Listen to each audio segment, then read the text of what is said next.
So this video is a summary of the Dungeons & Dragons campaign that I ran over the last school year with a few of my friends. It details the origin and early travels of an adventuring group that would come to be known as the Requiem. I've tried to keep it fairly short and to the point, but it still covers nearly 2 months of in-game events. To all my players, hopefully this helps you remember all the things that happened, and anyone else watching, hopefully you'll get some enjoyment from seeing my very adjusted take on the world of Eberron. So without further ado, here are the Tales of the Requiem, Season 1.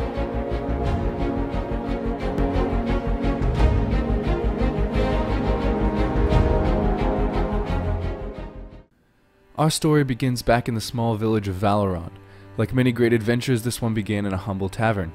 There, a group of 6 travelers met with a similar conundrum. Each of them had received an almost identical, mysterious letter that had told them to travel to this particular tavern on this day. The only hints they had were each other and the equally perplexing signature, a single letter, Q. These travelers introduced themselves to each other. The first and most boisterous was Lord Tiberius Reginald Zorg III. A steadfast paladin of the Dragon Slayer's order, he served good and was out to protect the weak. The next adventure was friendly, if a little odd. He sat apart from the group, playing with some spiders that were crawling along the windowsill. This was Ragno Armiyama, a druid from the east, with a fascination with spiders that was evident from the web-like tattoos covering his arms. Arn Grimboldson was quick to introduce himself next. An outgoing and at times cocky blacksmith turned mage, his demeanor and haughty voice made him stand out from most. After him came a kind, tall, elven monk. Her name was Marielle Sentinel. With pale skin and long silvery purple hair, she was clearly the finest of the group. She hailed from the Northern Air Monastery that had been all but destroyed. After her was a small, soft-spoken halfling with a roguish smile. Lorella came from the halfling homeland, searching for a more adventurous lifestyle and a steal from the rich and cruel attitude. Not to be outdone, another roguish woman and our last adventurer piped up to introduce herself. Her name was Thayer, a mischievous thief who wasted no time in showing her talents as she laid Tiberius's stolen shield on the table. While quite the feat to slip a massive tower shield out from under the nose of its cautious master, it did not go over well with the paladin.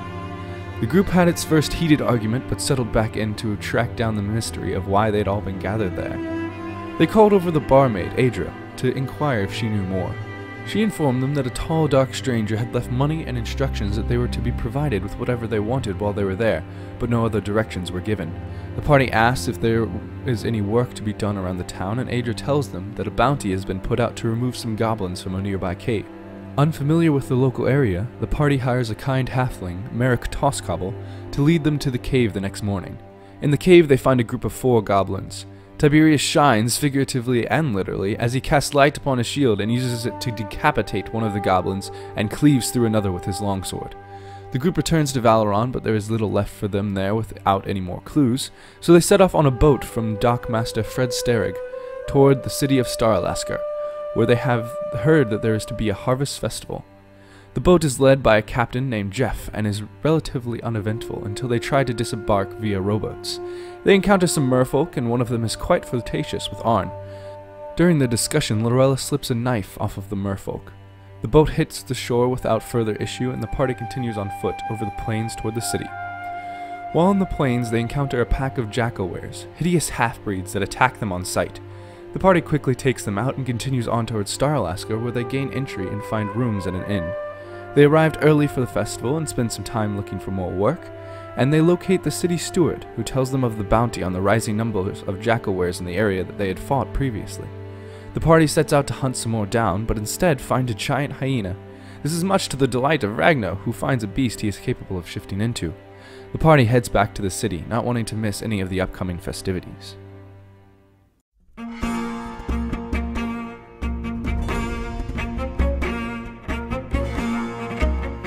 The Staralasker Harvest Festival begins, and at the very start is an announcement from the steward, who outlines the many events and festivities of the festival. Marielle goes to a bakery stall and buys a beautiful cake that unfortunately never gets eaten. Arn, Marielle, and Lorella compete in an eating contest where Arn is able to finish second, but is very ill afterwards. After being sick by the fountain, he makes his way over to the local bookstore where he purchases tomes about history from some of the local countries. When Arn comes back, he encounters Tiberius and Ragno conversing with a mysterious halfling named Malthus. Ragno is able to discern that there is something fishy and even illusory about this halfling. He gets a brief glimpse through the illusion and sees that it is really a dragonborn in disguise. This is quite alarming since Tiberius is sworn to kill any and all dragons and their kin, so he keeps it a secret from the rest of the party. Tiberius is fortunately blissfully unaware of the true nature of the halfling. The party makes their way further through the festival and finds a fortune teller. One by one, each of them outside of Lorella get their fortune read. Thayer's fortune reveals a large black ship with crimson sails sailing across the stormy sea and being attacked by a massive creature. It then flashes into an ally filled with snakes that are hissing but not biting. Marielle's reading reveals a holy place on the mountain with 4 elements being mastered and blended together as one. Ragnar's fortune reveals a web, both of spiders and a web of lies. It moves through darkness, power, and some sort of transformation before his too ends. Tiberius's fortune reveals mostly colors, a shining silver and bright crimson red, and the feeling of hate and a tumultuous choice. When On goes for a reading, the fortune teller begins, but is instantly recoiled in pain as a violent seizure surges over her body and she is unable to tell his future. Back at the festival, Thea and Lorella scope out the crowd to see if there is any worth a worthy score. The 2 rogues identify a noble standing with a few guards. Lorella picks his pocket, but Thayer is caught and runs. Guards begin to give chase but are stopped by a mysterious man. The man somehow convinces the guards to back off, but escorts Thayer and Lorella away. Marielle takes note and hails them silently to observe where they go. The man escorts them to a house within town and reveals himself to be a member of a local group who is interested in the 2 rogues' abilities. He wants them to succeed on a test for the group. The test is a bit of a heist. They must acquire some items from targets throughout the fair and the next day. The 2 are interested and say they will consider it. Marielle watches the house from outside but does not interfere or hear with the conversation. The party meet up back at the inn later. The night, Lorella and Thayer stay in a room together and talk over the offer. Thayer persuades her to do it but not tell the others because it could blow their cover. The next day at the festival begins with history of the Dragon Wars. Tiberius is riveted and bolstered with pride at the story of his heritage and order, while Malphus is skeptical of the details, knowing in his mind that all his life he has been told the other half of the story. Ragnar and Marielle go listen in on as the story goes on, and during this time, Thayer and Lorella begin to seek out their targets. They get through a few of their targets without issue, but Arn notices and decides to steal an item from one of their targets first. While he is there, he pretends to be Thayer's husband, saving her from nearly being caught, and uses the letter he swiped to persuade the other 2 to let him in on the heist. Together, they get most of the items on the list and make a friend by charming one of the targets, a man named Earl. The last target ends up being a store, not a person. They move into Keanu's Weaves, a rug and carpet store, but don't find anything of value. Lorella snags a business notebook from the back room while Thayer and Arn distract the owner, Keanu. Meanwhile, Ragnar and Malphus have competed in the festival drinking contest, and Ragnar has come out the victor. By the time the rest of the party catches up to him, he is making spider constructs with a strange man named Richard Turnbull. The party move back toward the festival, but Thayer and Lorella go back to find the house of the man they encountered. The door is locked, and once they are able to pick it and get inside, they find a letter in Thieves' Cant telling them to go to the sewers, along with a key. They meet back up with the group and travel to the sewers and find a large gate. They use the key to enter, and down in the sewers, Lorella and Thayer try to identify the marks left for them, and have to choose one of the 4 paths shown to them. The first path leads to an encounter of rats and a large were-rat. In the battle, Tiberius is hit from an arrow from Marielle by accident and bitten by a were-rat. The next path leads them to a chamber with a fire trap at the doorway. Some of the party make it past and encounter giant insect-like creatures that spit poison. They battle these ankegs and barely make it out. Tiberius uses his shield to block some of the fire for others to make it through, and Ragnar turns into a tiny spider. They make their way back down through the corridors and encounter another hostile group. This one seems to be some sort of red-robed cultists. Arn is compelled to travel down a hallway and a magical darkness is cast on him. The rest of the party investigates the darkness and slowly all fall into unconsciousness.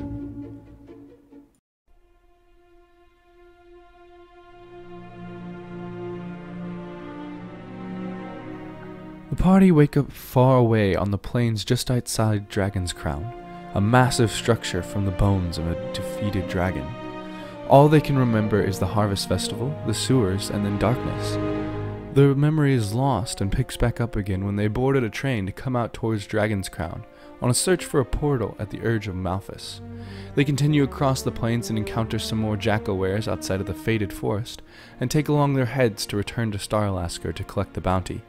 Lorella and Tiberius practice a technique where she fights on his shoulders. The party make camp just outside of the faded forest, and their watch goes fairly quietly, but Marielle is distracted by an interesting creature, a chuckwalla. Once they are all awake, Arn guides them through the forest using his detect magic spell. After some time, they encounter a blood trail and some large webbing. Ragno transforms into a giant spider and begins leading the way, scouting it out. Thayer spies a trapped cockatiel wrapped in the webs and quickly rescues it. Tiberius clears out an area of the webs, and the party spend the night in the forest.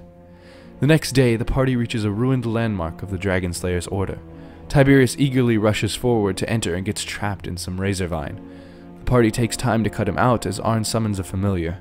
More time passes as they search unsuccessfully for a clear entrance. Thayer gets tired of waiting and scales the walls into the building through a hole high up in the wall. The party waits for a bit without hearing anything and attempt to push the door down. Just as they rush toward the door, Thayer swings it open and most of them fall flat on their faces. Once inside, Tiberius is in awe. Even after years of neglect, the site is still clearly a once great outpost and holy site for the Dragon Slayer's order. They search the area intently as Tiberius is certain that there are hidden secrets that still may be left. They are able to locate a hidden staircase leading down and a secret weapon stash holding multiple magical weapons. Tiberius takes a longsword carved with a runic name, Dragon's Bane. Marielle takes a similar longsword named Dragon's Bone, and An takes a third named Dragon's Breath. Ragno also finds a very special spear with inlaid emeralds. The party follows the staircase below and encounters the Hall of the Dragon Slayers, where their lack of light keeps them from reading proper instructions and leads to a fight with large animated armor statues. After defeating the Guardians, they discover a door that they are able to pick open and find a large open chamber containing a glowing portal. When they enter, an astral guardian bows before Tiberius and refers to him as Lord. Before much can be said, the guardian brings out a greatsword and rushes to attack Malphus. Tiberius yells at the guard to halt, and he regretfully obeys. Malphus lets down his illusion, revealing his full silver dragonborn self. Tiberius is enraged and banishes him to the portal that he has desired to see, but refuses to kill him, breaking his sworn oath. The astral guardian dissipates into the air. The party make their way back and find a barracks underneath the stones, where they spend the night but are haunted by the sounds of hundreds of legs sliding over the stones. Marielle is driven by fear and draws attention to the party, leaving them all barricaded in the barracks as waves of spiders try to enter, searching for food. They try to fight back but take grievous wounds from fangs and poison. A mysterious opening on the wall on the other side of the barracks provides the party with an opportunity to escape. As they all move, Tiberius is struck from behind and paralyzed. The party is forced to drag him to safety and find themselves back in the chamber containing the portal. The spiders are coming in droves and they hear a whispering in their head that states, "Out." They take a chance and leap through the portal.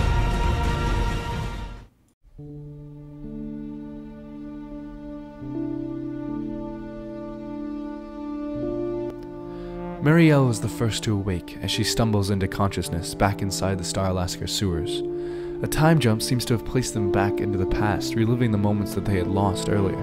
The rest of the party is woken up by a jovial dwarf bard who introduces himself as Rudyard and says he is also searching for a group of thieves down in the sewers. Thayer searches through the nearby water and finds a passage that the others follow. It leads to a language lock puzzle that Thayer is able to complete with the assistance of Lorella and Ragno after one close call. The party enters to find Keanu and Earl waiting for them. They remove disguises and reveal their real identities to be Jube and Lester, members of a thieves guild called the Pit Vipers. They congratulate them on finding their way here and say that they are all welcome as new members of the Pit Vipers, if they take the guild's brand. The brand is 3 interwoven snakes, and most of the members take the brand.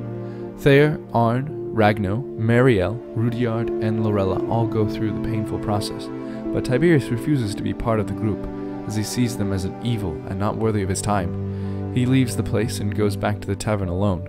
The rest of the party is introduced to all of the other members of the Pit Vipers. The new members of the Pit Vipers are given the first task.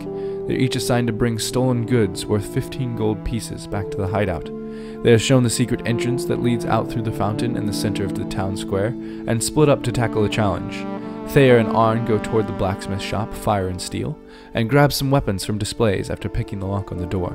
They are startled when the owner comes down the stairs towards them, and Arn quickly uses a sleep spell to ensure they get out. At the same time, Lorella, Ragno, and Marielle break into another store and steal 3 fine pelts, When they reconvene, Craig, the owner of the blacksmith shop, is awake and calling out for the guards. The party hide and try to move away, but Rudyard smartly disguises himself as a guard and goes to confront Craig. Thayer stealthily sneaks behind them. Craig is immediately able to see through the disguise, but attempts to entice and capture Rudyard by leading him to a safe. As Craig tries to trap Rudy, Thayer sneaks into the shop and picks another lock to find a pair of purple silk gloves. Upstairs, Craig bends down to open the safe as he reaches for a weapon he has stashed underneath his bed. Rudy perfectly times a sleep spell to put Craig back out and loot the safe for quite the haul, including a very special dagger. The party descends back into the Viper's den and hands over the weapons, pelts, and some of the other loot from the safe to ensure that they all pass the trial. Thayer tries to convince Jube and another member, Glory, to tell her what the gloves do, but they are both very evasive in answering her. Arn gets the special dagger that Rudy found appraised and finds out that it is very exquisite and quite valuable. They are given the next mission. They need to find out more information about a group of rogues called the Ravens. They are known to operate in the southwest of Breland and have been a thorn in the side of the Pit Vipers for many a day. Next morning, the party catches up with Tiberius and meet back up with their halfling friend Malphus near the train station. They decide to take the train to the portal they had been informed about. Rudyard stays on the train after the rest of the party depart in the plains.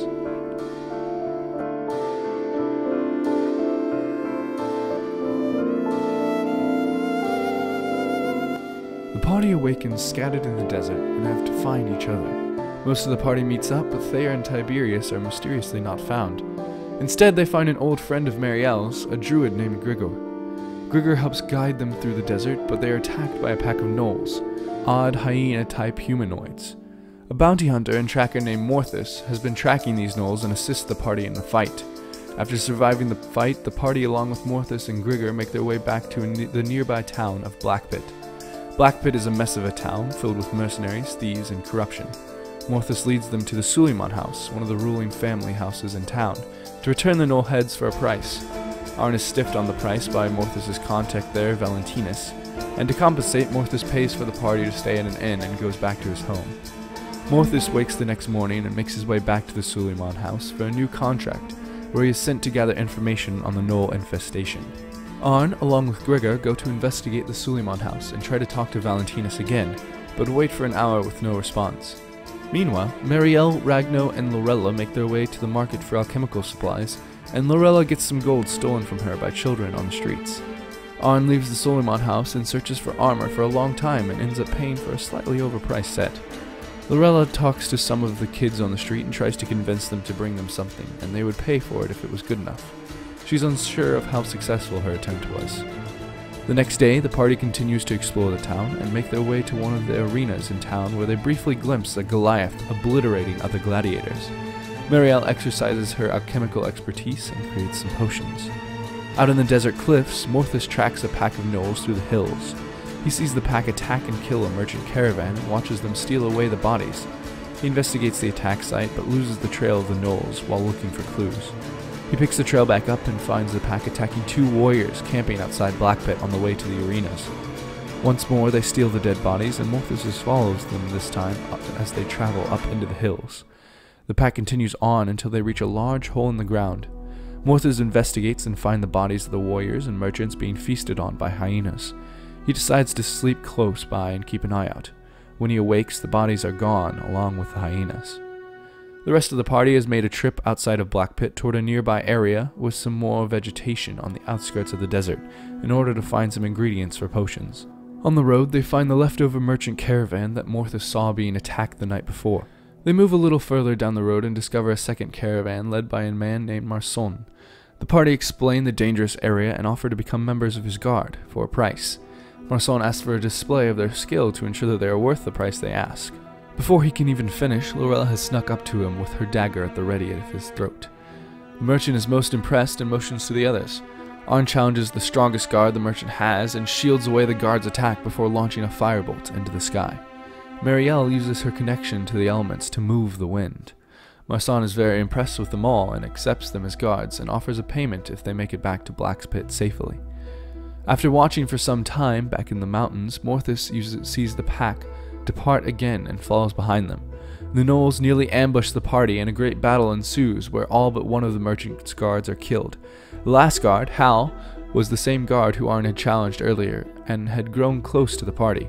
Ragnar is able to intimidate two of the gnolls into fleeing when he shifts into a giant hyena and gives them a beastly roar.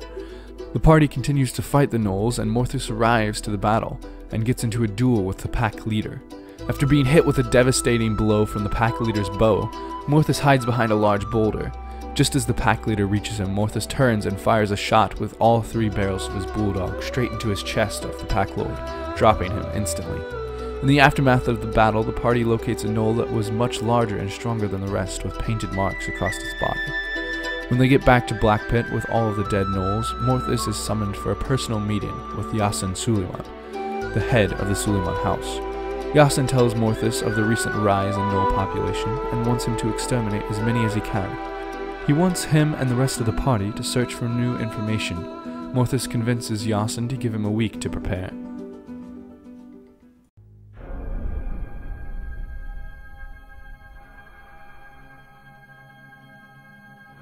The party takes the week to begin training with their weapons and to further their abilities.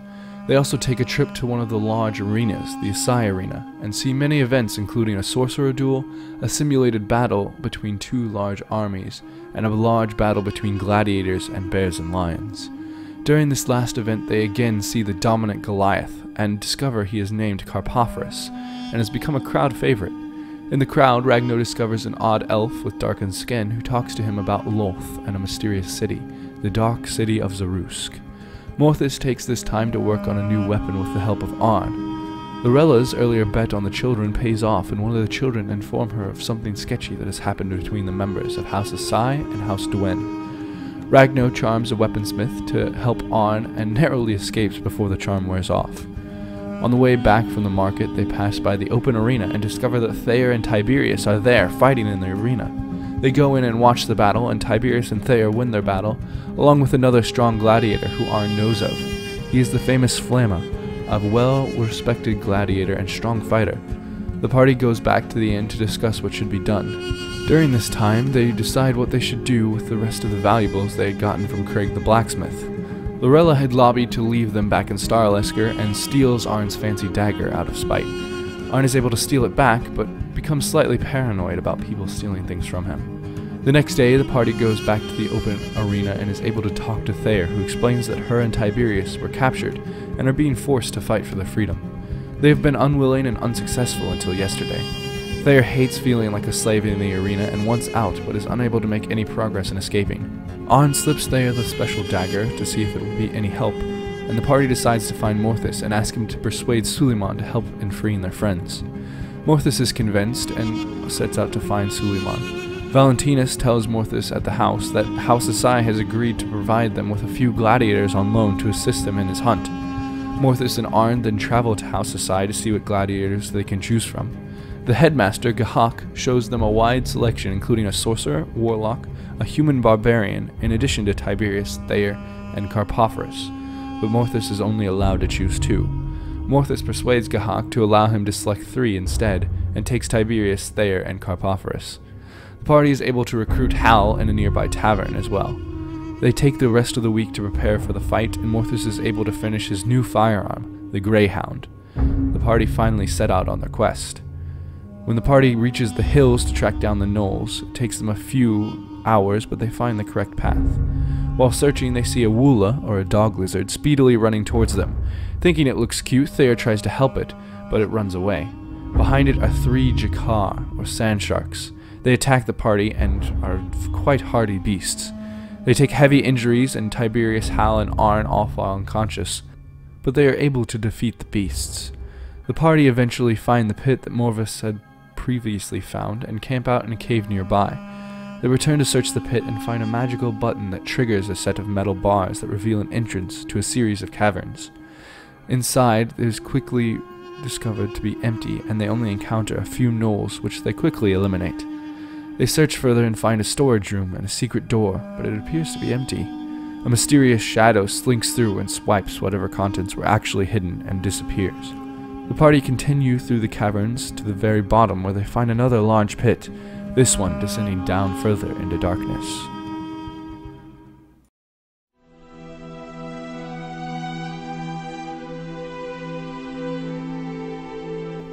Ragnar is sent out to scout the large pit as a small spider, but falls before reaching the bottom and must use another transformation to journey back up. He tells the party that there is more caverns below, but they are dark and ominous. The party use a ladder carved out of the stone to climb cautiously down into the pit. A few of the members stumble, but Karpophorus is able to catch them before they can fall. The group traverses the long cavern and reach a ruined city.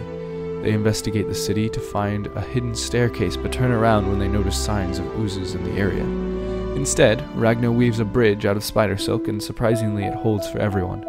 On the other side, a battle with some gnolls erupts, and arrows from a mysterious source bring the combat to a swift end. They try to find the location of the unknown entity, but they are unable to find any sign of them until Arn casts Detect Magic, and they sense a magical presence in the corner. Arn silently lets Morthus know, and Morthus casually threatens the new entity to reveal themselves. From beneath a magical cloak, the hidden half-elf ranger reveals herself to be Pyth. There is much discussion as to what should be done with her, but she proves to be quite helpful by giving details about herself, the nearby Dark Elf city, which Ragnar is very fascinated with, and the stronghold that they seek. The party rest and prepare for the attack on the stronghold while keeping a watchful eye on Pyth. The next day, the party ventures to the outskirts of the stronghold and use stealth to venture across the watery walkway and up the slope toward the stronghold. The party is able to notice some dark shapes as they move and barely get ready in time before they are attacked by some Gricks, snake-like aberrations of the Underdark. They are able to dispatch the Gricks and toss a few over the edge, and to their shock they notice as tentacles and claws pull the dead bodies under the murky water. As they look around, they do not see Ragnar anywhere. The party also notice a cave entrance hidden behind some gnarled bushes that the Gricks look like they came from. Thayer leads Arn and a few others inside and finds a large pile of treasure. As she rushes towards the treasure, an alpha Grick from underneath attacks her, but they are able to kill it quickly. Those in the cave are able to take care of the creature and find gold, gems, and treasure hidden inside. As the party move out of the cave, Thayer, Hal, and Morthus all hear an ominous voice inside of their heads. It beckons them to come to the water. Thayer wants to jump into the water, but the others are cautious and convince her to wait. The voice speaks again, but this time only to her. It implores her a want to travel into the lower levels of the stronghold. The party decides to approach the stronghold stealthily and notice two gnolls standing outside the large structure. After assessing who has ranged capabilities to take them out quickly and stealthily, Karpophorus gives one of the most iconic lines of the campaign so far. "I have Javelin." The party quickly takes care of the gnolls and move into the structure. Arn uses his owl to scout ahead and notices a few other gnolls. They use some pillars in the stronghold to stealthily finish off these gnolls as well. They continue to investigate and find many scrolls and books, an armory, and a few potions. Thayer convinces them to travel lower, and they discover a large open room with water covering half of the floor, and a large metal crank on the far side. It takes multiple attempts and eventually a heave from Karpophorus to turn the rusted crank, and they hear a large metallic clanking as water begins to fill up the chamber. The party moves back up the stairs they had come down to escape the water, but Thayer hears the voice in her mind again, telling her to jump. Thayer moves up the stairs until the water has filled almost half the room, and decides to jump into the water. As her body breaks the water's surface, she is greeted by the dark waters and unable to see.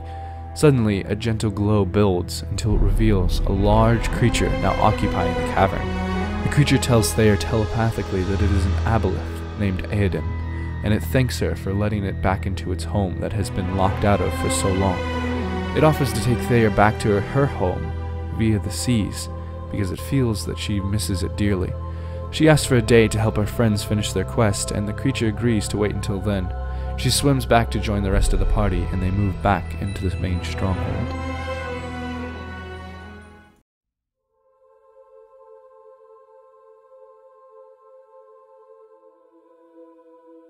As they explore the fortress further, they discover a large room filled with alchemical supplies.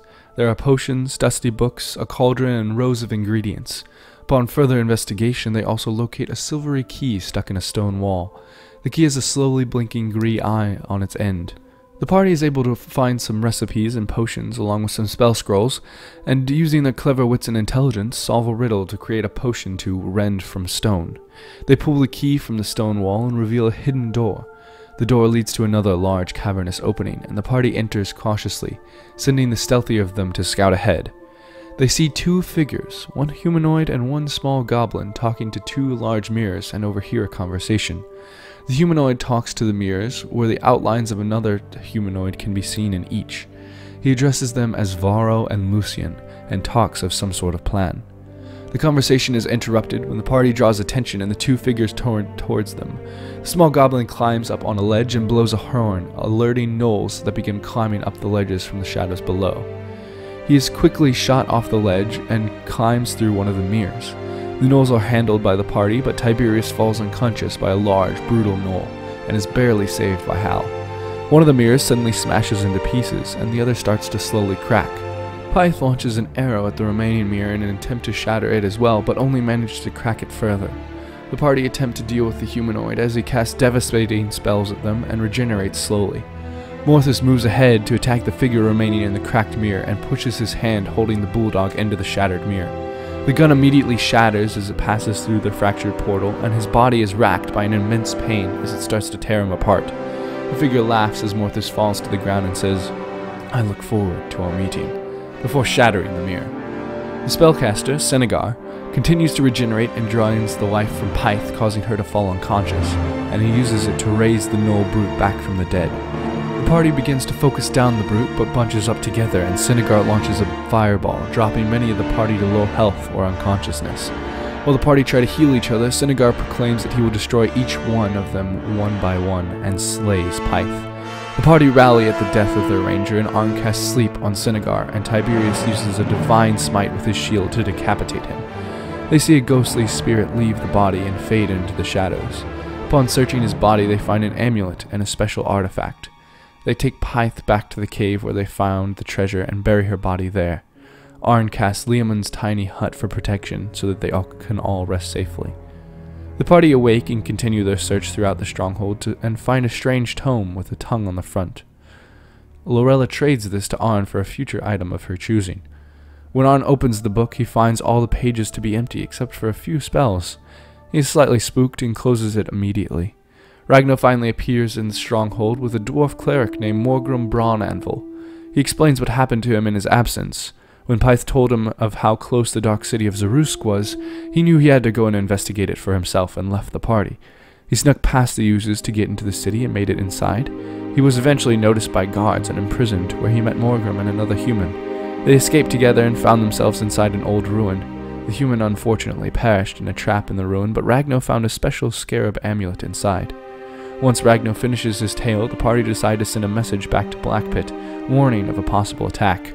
With Morgrim's divine help, the party is able to unlock a giant sealed door in the stronghold, and they find a small airship that they use to make their way out of the Underdark and back to Blackpit.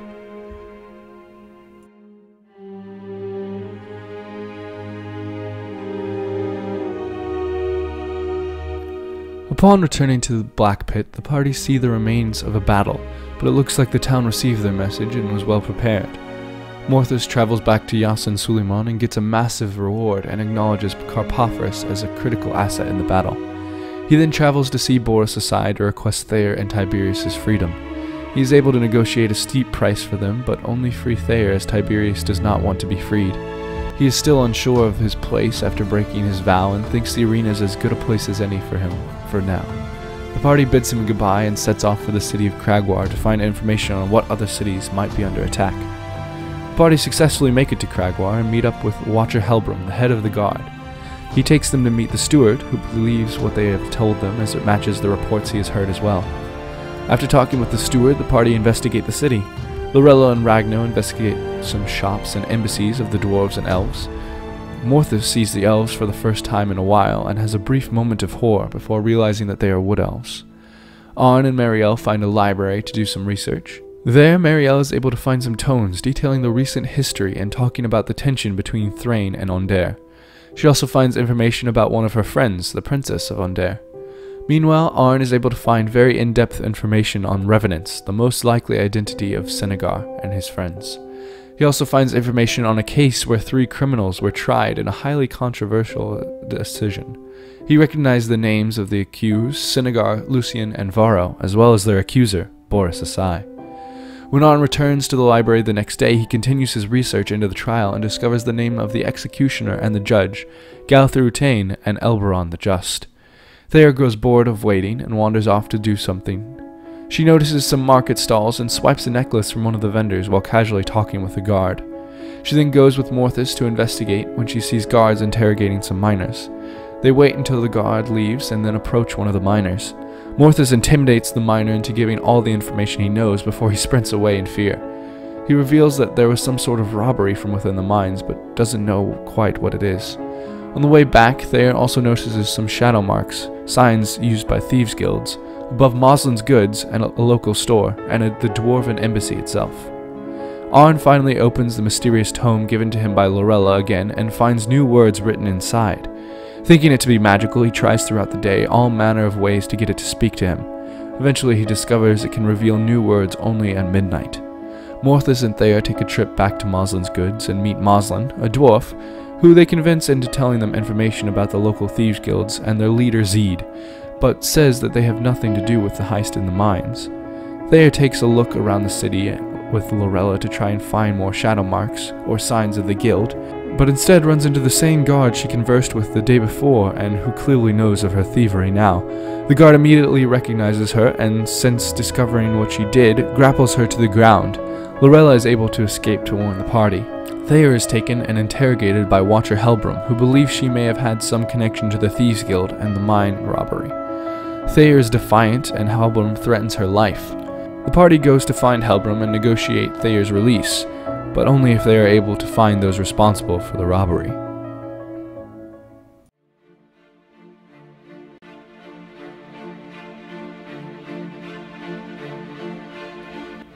The party venture into the mines and meet up with those investigating the robbery. They explain that multiple gems and ores were stolen from within the mine. The party is shown where they were stolen from and notice deep grooves in the stone and a nearby emergency exit. Morthus and Lorella investigate the exit while Arn, Marielle, Morgrim, and Ragno venture further into the mines. Deeper in the mines, they encounter a Zorn, a mysterious beast. Ragno is able to speak with the creature and it tells him that some large creature has been stealing the gems. It grabs the gem that Ragnar holds out in his hand for it and disappears through the stone. Morthus and Lorella find more claw marks above, but little else, and they decide to report back to Helbram. Morthus goes to speak to Helbram and notices him talking to some dwarvish woman. He explains the situation in the mines and convinces Helbram that he believes in Zorn. Arn goes back to the library and researches elemental beings to find out information on Zorns. He also learns of Jin, Afridi, and Azer. He asks the librarian for a recommendation on more information, and she refers him to Delus Kundrak in the Dwarven Embassy. The party make their way back through the city, where Marielle goes to Moslin's goods to warn him that Thayer may have given up his name to the guard. He begins to hurriedly pack up his things and thanks her for the warning. Morthus goes to the market with Ragno and notices a bright-colored tent attracting a lot of attention in the market. They investigate and find a shop named Kobold or Go Home Wilderness Supply Store, and find it run by a flamboyant gnome named Klimek.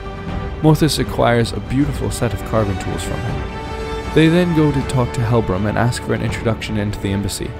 Helbram agrees and takes them to meet Delus Kundarak, and after a bit of convincing, she gives them information on what she believes may be the cause of the robbery, and an ancient poem she has been researching.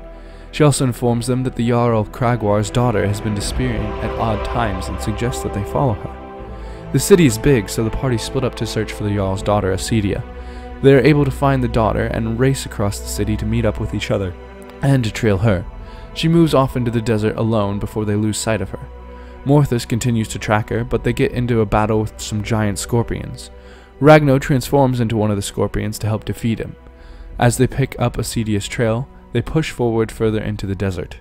Morthus nearly falls into quicksand along the way, but they make it to the far edge of the Black-Capped Mountains. Arn uses his owl to investigate the tunnels and finds a gem lying in one of the caves. They investigate the cave and discover a massive treasure hoard, carts filled with gems and gold, and a blue dragon. The battle is over quite quickly as the party launch into a devastating series of attacks, catching the dragon unaware, and Arn is able to put the beast back to sleep. Arn and Morgrim combine for a devastating finishing blow that opens the dragon's chest. The party also find Klimek, stuffed into a sack nearby some of the gems. Klimek shows interest in helping them collect some of the dragon's hide, but they are suspicious and decide to do it by themselves. They also find a pair of boots, and Arn identifies them as matching the description from one of the items in Deluce's poem, the Feet of Lethargy. Arn sends out a message to Helbram before casting Leoman's tiny hut in alarm so the party can rest until they arrive. Helbram arrives with multiple guards and they load up the gems, but he asks the party for another favor. He tells them that the Jarl's daughter is missing again, and with a creature like this, he is worried she may not be safe. The party did not tell him their fear that she may already be dead, either eaten by the dragon or being the dragon herself.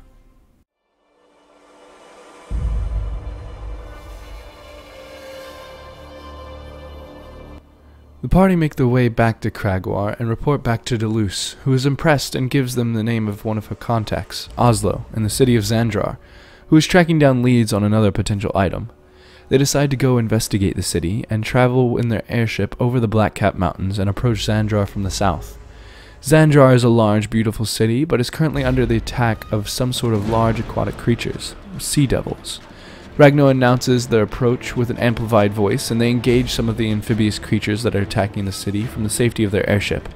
Their support rallies the guard into handedly defeating the creatures. They land their airship and are greeted by the leader of the guard, the Hammer, and the leader of the navy, Captain Lucien. They thank them for the help and offer them entrance into the city. Arn goes to the local bookstore to do more research and buys a creature encyclopedia. Morthus and Morgrim rent some space from the blacksmith in order to repair the bulldog. Ragno, Marielle, and Lorella begin the search for Oslo. After several dead ends, they eventually locate a tavern known as the Witchen Kitchen that Oslo supposedly visits. Ragno strikes up a conversation with a couple of elves passing through, and eventually the group find a woman who reveals herself to be Oslo. She says that it is a code name and they should refer to her by her real name, Salacia, or Sal for short. They begin work on tracking down the item that she has information on. Meanwhile, Morthus's work on the Bulgadog slowly progresses. Ragnar finds an elven journal, and Arn's tome warns him of a great power here. The party also find Klimek again in this city market. Apparently he moves from city to city selling his wares, and when he finds out that they are tracking down an interesting item, he asks to join. Lorella attempts to find Captain Lucien and asks about a tower she has heard rumors about. He informs her that there are many ghost stories surrounding it, but no one has been brave enough to investigate. He also tells her that she has been yearning to look into it, and if her and her companions decide to visit, he would like to join them. Lorella looks to find more information on the superstition surrounding the tower.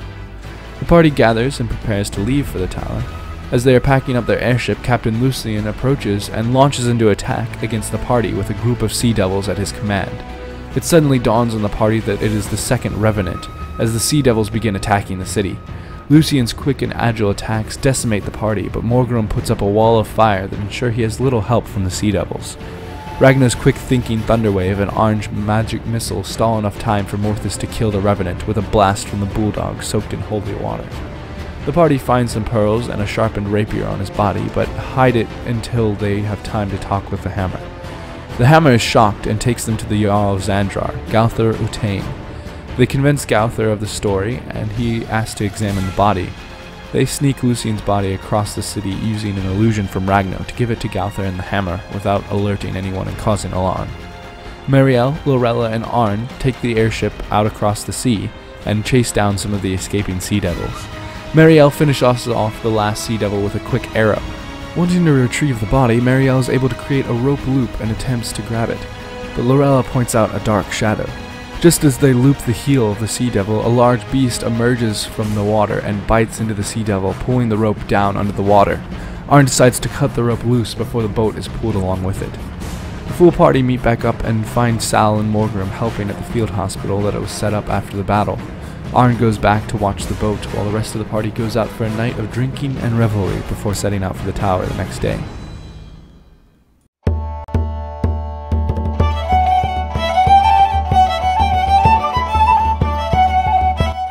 Sal takes them all to a lively tavern where they drink and have a good time.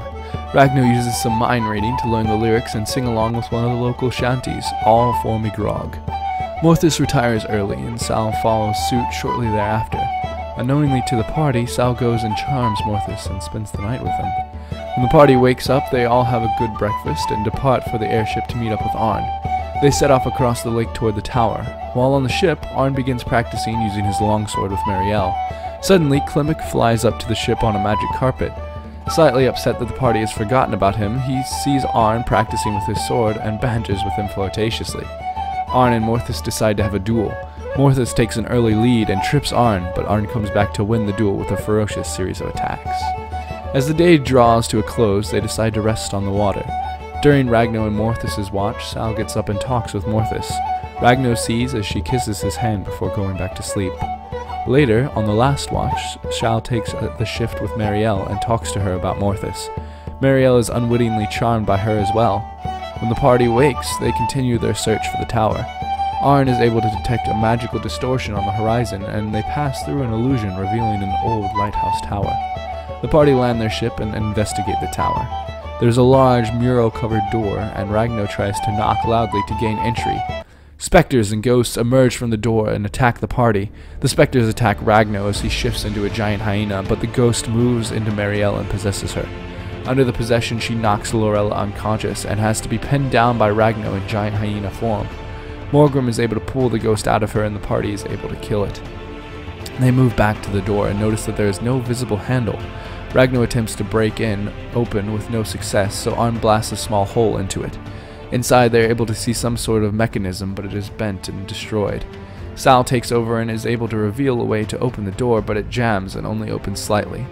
Morthus uses mending to repair the bent gear, and the door swings open. Sal enters and beckons Morthus and Marielle to follow. As the rest of the party begin to enter, the door swings shut, leaving them stranded outside. The stranded party members jump in the airship to investigate the top of the tower. Ragno sends his spider familiar Richard onto the roof, but he is promptly incinerated when he nears the bright flames of the lighthouse beacon. They move down the tower and see a magically distorted window. Ragno dispels the magic and looks inside to see Sal's naked back, but quickly moves back away down to the door. They investigate the door again, and Arn is finally able to use his mage hand to get inside. They search the bottom floor and locate a secret hatch. Lorella is able to pick the lock and investigate below with the rest of the party. There they discover a secret necromancer's torture chamber, and Lorella finds a journal and a dwarf's dead body. She also sees a candle that appears to be burning for a long while, despite the abandoned look of the chamber. She takes one to examine later. They climb back up and venture to the stairs of the lighthouse, and upon reaching the top floor and the room where Ragno had seen Sal, they find it empty. They peer out the window and see Sal, Morthus, and Marielle approaching the airship. Without having time to walk back down the stairs, they quickly break the window and jump out using Arn's Featherfall spell to confront them.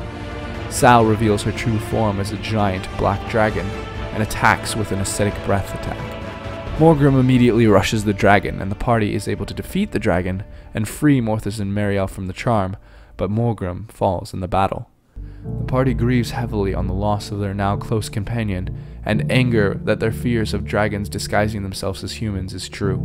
Deciding that they must honor Morgrim, Arn weaves his fire magic to allow him to place Morgrim's body into the fire brazier that illuminates the lighthouse, and they hold a small ceremony for their fallen friend. Klimek assists in harvesting the dragon as they find another item matching the description from the poem, the Heart of Desire, a necklace. They head back towards the city of Xandra.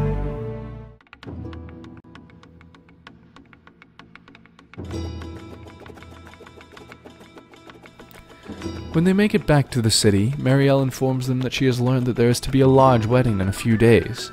The party decides to rest until then, and then go see the wedding. They send an update letter to Deleuze, and Morthus crafts necklaces out of the dragon claws and teeth to commemorate their victories. Before too long, it is the day of the wedding, and there is a large parade held that moves towards the cathedral where the wedding is to be. The party goes to watch the parade, and Marielle sees her friend, Austasia Weinarn, the princess of the Onder. Austasia invites her to the wedding. She informs Marielle that the wedding is between her cousin, Corinne Weinarn, and Civilian Vonus, a noble son from the country of Thrain that is meant to unify the two countries. Lorella sneakily follows behind after Marielle. Arn also notices an old friend in the parade, his mentor, Arden Azunia. He calls out to Arden, and he welcomes him to follow as his guest. They all make their way inside of the cathedral. Ragno, still grieving Morgrim heavily, stays outside, and Morthus decides to stay with him. The wedding is a beautiful ceremony, and many nobles from Onder and Thrain are there, including Corinne's parents, Aurid Weinarn, the Prince of Onder, and his wife Renya, as well as Civilian's father, Elend Vonius. Marielle and Lorella eat food and talk with Austasia, but are watched over carefully by Austasia's bodyguard, Maxon. Arn sits and catches up with Arden, who tells him how the countries are in a turbulent situation, and this marriage is incredibly important for stabilization. He warns of war on the horizon, and asks if Arn would join him if such a fight would erupt. Arn is torn as he loves his old master, but says he is happy with his new friends. The anger is visible in Arden's eyes as he speaks of war and retribution louder and louder, before suddenly sinking a poisoned dagger into Arn's side.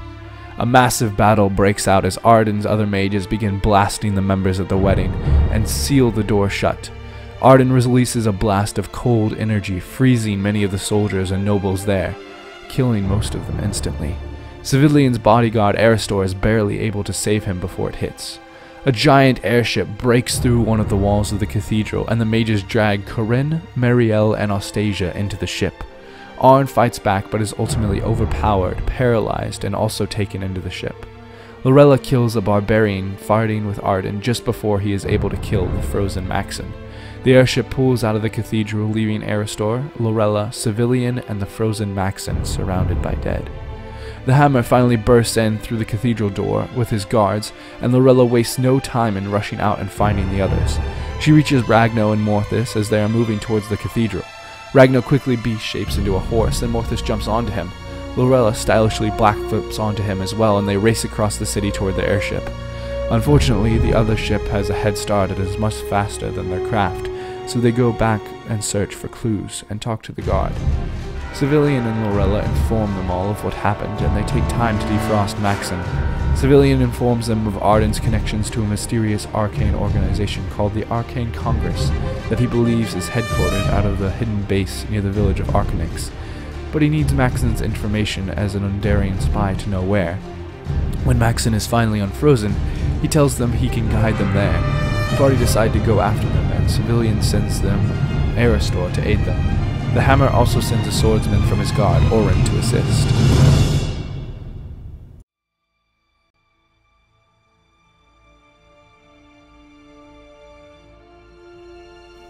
The party quickly load into their airship and make way north toward Arcanix as they search for the hidden location of the Arcane Congress known as the Floating Towers.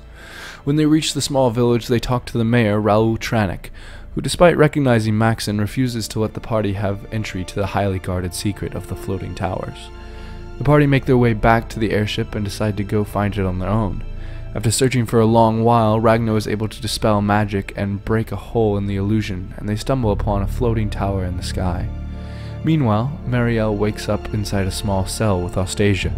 She is chained to a wall and most of her things have been taken, but she notices that she still has her small animal companion, Jewel. She attempts to use Jewel to help her escape, but that is unsuccessful, so she tries to heat up the metal holding her. Soon Austasia also wakes up and Marielle tries to calm her down. They hear footsteps moving back and forth in front of their cell, but no one ever enters. Marielle takes time and is finally able to break free of her chains and begins working on the door of her cell. During this time, in a different cell, Arn has awoken as well and finds himself hanging from long chains tied to the ceiling. He defiantly withstands torture from Arden and a masked man. The torture goes on for some time as Arden asks multiple questions about why Arn was there and what he knows, but Arn refuses to tell him anything. Eventually, he passes into unconsciousness from the pain. In the darkness, a vision comes upon him, and he finds himself wandering through high mountains. It is dark, cold, and snowy as he follows a path laid out in the rocky mountainside. The cold and wind take their toll on him as he continues to move forward. He sees a light in the distance of some sort of portal. He continues to push forward, but feels his body failing. He falls just short of the portal, but a hand reaches out and pulls him through. He is suddenly free from his cell and begins searching. He finds a component pouch and sees many cells surrounding his. Most contain dead creatures and humanoids, but in one he finds an old friend, Farfalle. She is barely alive and not conscious, but he attempts to free her. He hears movement coming down the stairs and prepares. The masked man moves towards his cell and Arn attacks, launching into a spell duel with him. He tries to keep him at bay with a wall of fire, but the man pushes through. He nearly kills Arn, but at the last moment he is saved by an escaped Farfalle's lightning bolt. Arn pulls off the mask of the man and finds it to be another of his friends named Torvin. Farfalle and Arn move up the stairway and stumble into Marielle and Austasia as they have just recently escaped. They continue searching the cells and find a room with all of their stuff in named boxes. Marielle hides the suspiciously empty box with Corinne's name on it from Ostasia. They run towards a large door, and Marielle and Farfalle burst through into open air. Marielle is able to barely catch herself, but Farfalle begins falling. Arn is just about to jump after her when she flies up back to him, laughing to herself, as he has apparently forgotten that she knows how to cast fly. The rest of the party and the airship arrived at the town just in time to see Farfalle and Marielle. They meet the escaped hostages and together drop off Astasia and Maxon before going back to search the tower. Inside the tower, they notice the lanterns that illuminate the halls are strange. When they take a closer look, they see that they are lit by tiny fairies. The party is disturbed and makes sure to free all of these creatures and take them to the airship as they move throughout the tower. Near where Arn was imprisoned, they find a deep sewer-type chamber and venture down the circling stairway. At the bottom, they find a woman petrified with fear and battle some strange creatures that were attacking her. They are able to save the woman, and she turns out to be a friend of Farfalle's named Kara. Morthus looks after Kara and guides her back to the ship where she can rest. As the party move further into the tower, they find a hallway hidden behind a bookcase. The hallway leads to a cell and a door. Inside the cell, they find a scrap of fabric from Corinne's dress. When they investigate the door, Ragnar is hit with a lightning trap, but they are able to get past and discover some sky surfers, light and agile magical aircraft. They move back in the main tower and find a ladder up to the main quarters. There's a similar lightning trap, but Lorella is able to dodge out of the way of this one. Inside, they find an interesting orb that Arn determines to be used for scrying, and a small, intricate golden box. When Arn examines the box, he finds an even smaller deck that he stows away for later.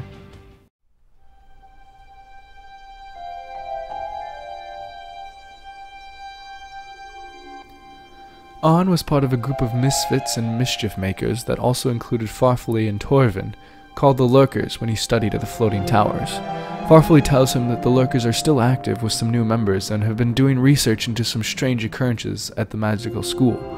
They decide to go to the hideout and talk with the other Lurkers. They try to approach stealthily as they are unsure if they've been compromised. Farfalle and Arn go to talk and convince the others that they need to be cautious. Eventually, Ragnar, Marielle, and Lorella, who start hiding, reveal themselves individually to the confusion of the Lurkers. The Lurkers introduce the party to Zoroastros, a member of the Tower of the 12, a magical institution from across the continent, that they had contacted for help. Zoroastros asks to be filled in on the situation, and Arn gives him full access to his memories. Zoroastros sees the deck in Arn's memories and warns him that it holds great power to change his very fate. Morthus, who has stayed hidden in the nearby bushes, notices a small mechanical spider, and eventually sees them covering the entire cavern. He emerges to point out that they are most likely being watched, and they all retreat to the airship to have further discussion. Zoroastros says he will return to his home and watch for more information, and sends word if he finds anything. Deciding it is too unsafe at the hideout, the Lurkers and the party head to a nearby long-abandoned tower to spend the evening. Arn is slightly restless and is visited by a Watcher, an owl-like creature with 3 eyes. The Watcher disappears, but when he attempts to resummon his owl familiar, it appears as a Watcher itself.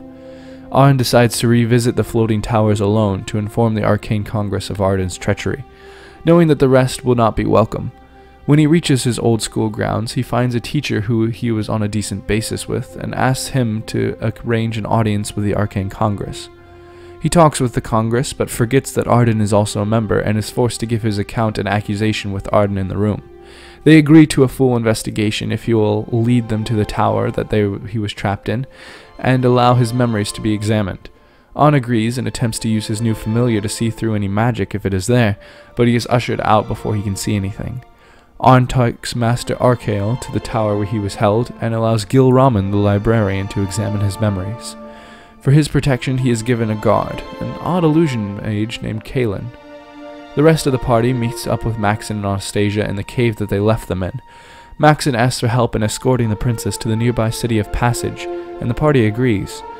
A cart with some of Maxon's associates arrive, and they all set off through the nearby eldritch groves to avoid the potential of watch roads. They encounter a druid there named Eris, who agrees to help guide them through part of the forest. They also encounter some displacer beasts, but are able to kill them quickly and harvest some of their pelts, which contain some innate magical ability. They decide to rest, but they are disturbed by 2 owlbears. The owlbears attack and incapacitate Lorella and Morthus for a bit. The party fight back, and despite Ragnar's warning to hold back, Aristor decapitates one and Morthus shoots the other. They look around and notice that Eris is now gone, so they try to find their way through the forest alone.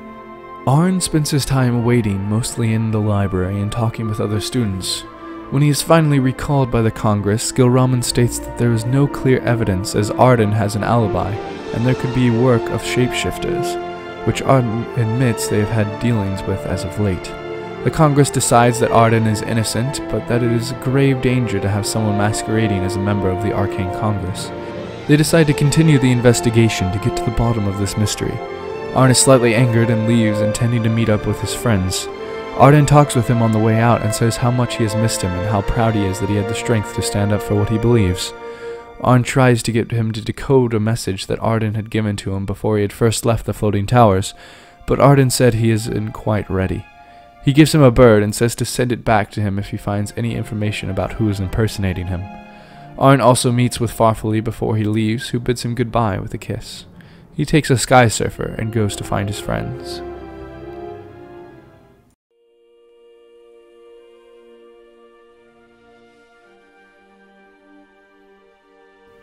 The main party is still moving through the Eldritch Groves and come upon a baby owlbear. Overcome with grief at the thought that they may have killed its parents, Marielle and Aristor catch it and attempt to tame it. It bites Aristor, to which he states that this is not ideal. Marielle is able to corral it enough to travel with it. Morthus is traveling up front as a scout, and he hears the voices of Marielle and Aristor in front of him, despite seeing them directly behind him. After searching for a long while, they discover a strange bird, a crowlock, that is capable of mimicking any sound it hears. They continue forward when Morthus is suddenly attacked by bushes. Blights and shambling mounds, along with an unseen foe, emerge from the forest and attack the party on the wagon. The party defend the cart holding Austasia, but hear an ominous pounding in the distance that sounds like it is getting closer and closer. Arn, in the meantime, after not finding them at the cave, is traveling up the road and encounters a guard post. He follows their orders and stops, but is suspicious of them.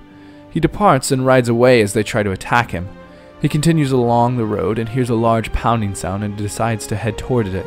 He arrives just in time to find the party in the middle of a battle and a giant treant arrive. The treant tosses Arn from the sky surfer and Arn is quickly knocked unconscious. The battle falters further as Morthus is engulfed by one of the mounds and Marielle is beaten again and again by the unseen foe. Ragnar steels himself in the moment and rushes to Arn with a shout, "I'm with you till the end." He revives Arn and uses his last beast shape. Arn looks at his beaten companions and pulls out of the deck. Time stops all around him, and a celestial being visits Arn. He holds out the deck for Arn to choose from, and Arn draws 3 cards. The being is pleased and then disappears. When time comes back, Arn is bolstered with power and brings down the treant with a new spell, Blight. He also notices a knight who pledges his service to him and a mysterious sphere floating nearby. The death of the treant causes another semi-ant to spawn from a nearby tree. It is immediately hurt by the sphere, which intensifies with a loud spinning. Aristor then jumps on top of the tree and slashes it across its entire surface, felling it. Marielle is finally able to grab her unseen opponent, a dryad that is apparently behind the attack. The creature yells at Marielle for disgracing the forest and curses her to her face. Marielle has had enough of this creature and her ceaseless beating, and breaks the creature in half. They take a rest, protected by Arn's spells, after the long fight. When they awake, Arn tries to control the sphere while Morthus tries to poke it with a stick, and is immediately pulled into it. Morthus can feel it trying to pull him apart, but is able to get out of his range. Arn gains control of the orb after some time and is able to move it with him. They continue toward the edge of the woods, but are chased by a large group of displacer beasts. Eris comes back with a group of blink dogs and fights off the beasts, letting the party in the cart escape. They make it out of the woods into the outskirts of the city of Passage, where Arn decides to leave the sphere, afraid of what damage it might do if he takes it inside. The party moves towards the city.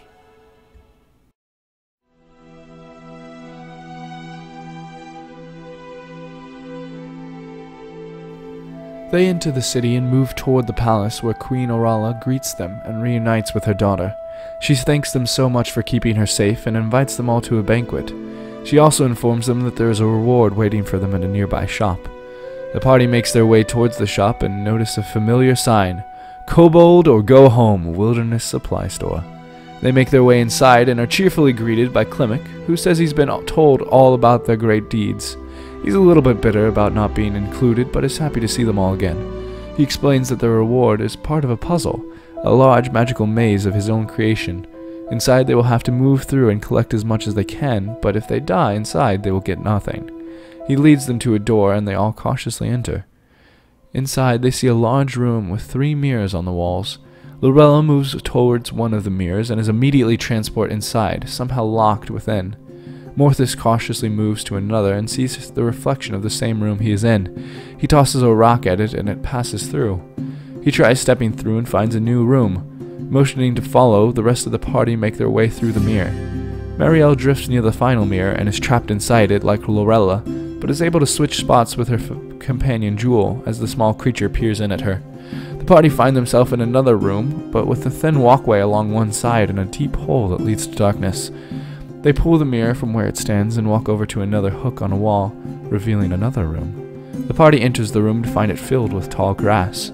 As Morthus moves forward to explore, he is jumped by a saber-toothed tiger and penned down. The party is able to kill the beast quickly and Morthus dusts himself off. This room appears to be a dead end, so they move back into the previous room. They notice a small hole across from them, and Marielle tries to shoot an arrow into it, but she is unable to hit it.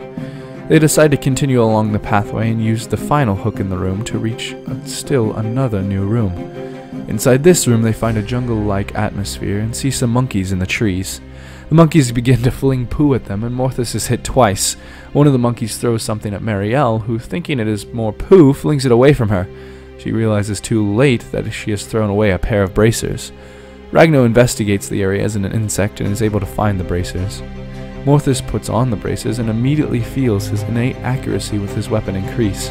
He moves back into the last room and fires a shot straight into the hole, revealing another new room. The party cautiously enter this room and see 2 large figures, an Etten and a troll, lumbering around the room.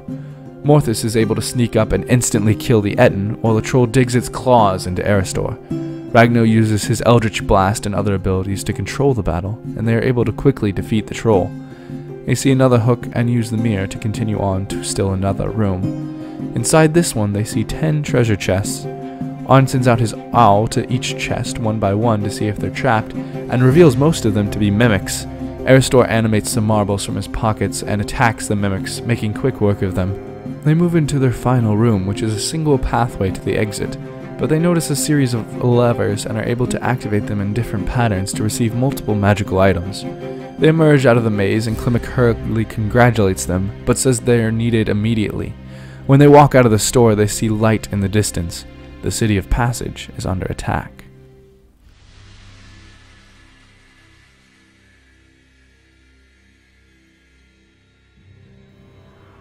The party rush toward the wall of the city as large airships move towards the wall, launching fireball after fireball at the city. As the ships reach the edge of the city walls, they drop large iron golems onto them. The fight is tough, but the party begin to gain the upper hand as Aristor polymorphs into an ape and tackles one off the wall. Suddenly, Arden appears in the fight and launches attacks at the party. Ragno smartly uses a moonbeam and reveals Arden to actually be a Rakshasa, a tiger-like demon. The Rakshasa is angered and attempts to disintegrate Aristor, but he is able to dodge the attack. He then turns his full attention to Arn and attempts to smite him with a finger of death. Arn uses all his willpower and even inspiration from his time at the Arcane Congress to push through the effects. The battle is getting tougher as more of the party fall unconscious, including Ragno. Arn looks at his friend and decides to pull out of the deck again.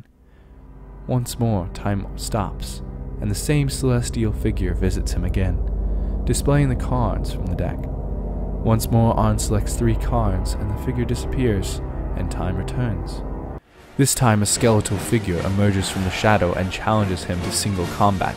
Aristor ignores the figure's warning and attempts to attack the skeletal creature, but it spawns another to fight him as well. Aristor is able to fend off his and destroy it, but Arn, weakened from the battle, is knocked unconscious by a fireball from the still fighting Rakshasa. Fortunately, the skeletal figure looks at the unconscious body and believes its work to be done. It dissipates into the shadows. The Rakshasa, feeling death drawing close, moves in to finish off Arn, but Morthus steps in between. He murmurs some words about them not knowing what they are getting themselves into, before Morthus silences him with a blast from all 3 barrels of a bulldog. Still more iron golems come towards them, but Klimek arrives, wielding the sphere that Arn had left outside the city. He uses it to disintegrate the golems. The party rally together to revive their fallen and fend off the remaining attackers. The airships are forced to retreat to the sky, and the city is left damaged, but alive. The party help take injured to get medical treatment and looked after their own injured. They take time to rest and clean their wounds as the city is repaired. The queen comes and thanks them, and declares that the banquet will still be held, but postponed as the city is cleaned. After the city is appropriately cleaned and the wounded are all tended to and treated over the next few days, the time comes for the banquet to celebrate the defense of the city and the return of the princess. Everyone arrives dressed to the nine. Aristor wears a long blue robe featuring white stars. Ragno is dressed in dark cloth embroidered with webs. Marielle is in a sleek dress that matches the cloak of the manta ray she received in the labyrinth. Arn is in robes of red, orange, and yellow that make him appear as a walking fire. Lorella is in a slim and simple dress, and Northus wears his same dark leathers, but graced with a single golden chain. They eat and enjoy festivities before the queen welcomes them as honored guests and bids them up to the front. She announces all that their great deeds, and asks them what they may be referred to when the bards sing of their great deeds. With an amplified voice, Ragno bellows out for all to hear, "We are the Requiem."